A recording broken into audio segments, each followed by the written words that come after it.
Aqui no Sul, vou só contar uma história para vocês aqui, William. No Sul aqui existe o Instituto Cultural Floresta, que é uma organização aí de empresários que tomou uma bela decisão, que foi colocar do seu bolso aí investimento direto na Brigada Militar, na Polícia Militar, e o resultado que a gente teve com isso aqui, William, para ter ideia, esse número de assassinatos entre bandidos entre si, nas facções mesmo, caiu 85%. A criminalidade de Porto Alegre caiu muito por conta do Instituto Cultural Floresta. E eles têm uma ideia que eu acho muito interessante, que é a lei de incentivo à segurança, que é como a gente tem, tu poder botar o teu ICMS, no caso, para cultura, tu poderia investir em segurança. 10%, se eu não me engano, é a visão dele. Então, eu quero lhe fazer duas perguntas, comandante Nádia. A outra aí do ponto de vista político, como a senhora estava falando ontem, como a senhora estava falando antes, de termos que lutar por pessoas de direita lá no Congresso. Então, uma pergunta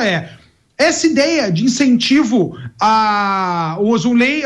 uma lei de incentivo à segurança, a senhora defenderia isso aí no nosso Congresso Nacional? E a segunda pergunta, daí de cunho mais político, se a gente tem que botar candidatos mais vinculados à direita no Senado Federal, no momento que a gente, no seu caso, no Rio Grande do Sul, aqui a gente tem a candidatura do Hamilton Mourão, que é o vice-presidente da República, a gente tem a sua candidatura. Será que a gente não está dividindo votos e dando chance para alguém da esquerda aí que estaria concorrendo para chegar no Senado Federal? Será que não é um risco muito grande, ao invés de colocar, por exemplo, algum candidato vinculado ou com apoio direto do presidente Bolsonaro, que a gente não vai ter aqui no Rio Grande do Sul, no palanque diretamente? Então eu queria lhe fazer essas duas perguntas. Se a senhora apoia uma lei de incentivo à segurança e essa questão de dividir forças numa luta política num momento tão importante da nação.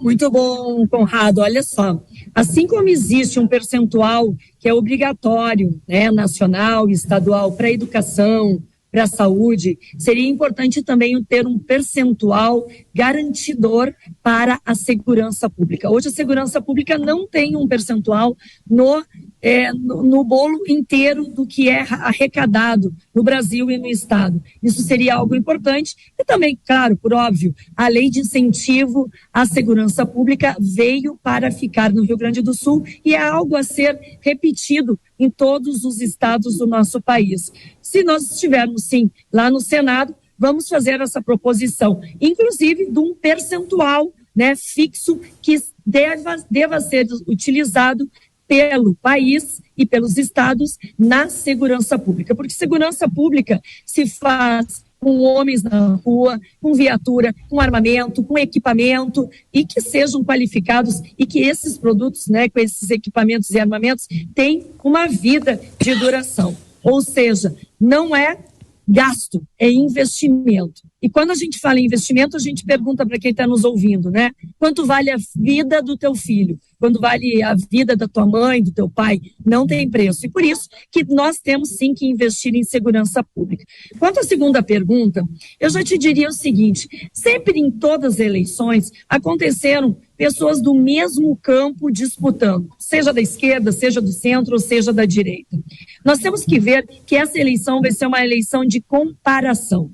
Nós temos que comparar o que as pessoas têm de trabalho, de trajetória, de proximidade, de alinhamento. Primeiro, alinhamento com o presidente Bolsonaro, que é o meu caso. Desde 2015, eu estou nas manifestações, lá no Parcão, ali na Guete, com a Mostadeiro, fazendo a minha fala, a minha manifestação a favor do impeachment da Dilma, a favor da prisão do Lula, a favor do TRF4 aqui, que aumentou a punição, a prisão do Lula em mais 4 anos, a favor da eleição do Bolsonaro.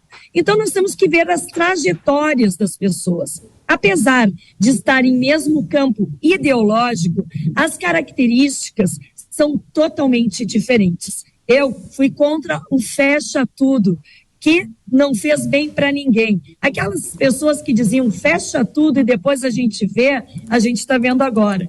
Pessoas que perderam empregos, pequenas empresas que faliram e não voltam mais, a educação, um fracasso total, antes da pandemia e agora muito mais. Eu sou professora de origem antes de ser brigadiana. Ficamos 75 semanas fechados no Brasil, enquanto a Europa ficou 12, 15 semanas. Ou seja, a comandante Nádia foi contra o uso da máscara, foi contra o passaporte vacinal. Aliás, tenho o maior orgulho de ser autora da lei aqui de Porto Alegre, que se espalhou pelo Brasil afora, a lei do medicamento para o tratamento imediato da Covid. Uma lei que falou do óbvio, às vezes o óbvio precisa ser dito, né? Que o médico tem autonomia total para prescrever o remédio que ele bem entendesse, seja cloroquina, seja ivermectina para o seu paciente. E seu paciente tem o direito de ter essa relação íntima com o médico, inclusive fazendo com que os postos de saúde entregassem para quem era mais vulnerável, que tinha menos condições, os remédios que o seu médico pudesse prescrever.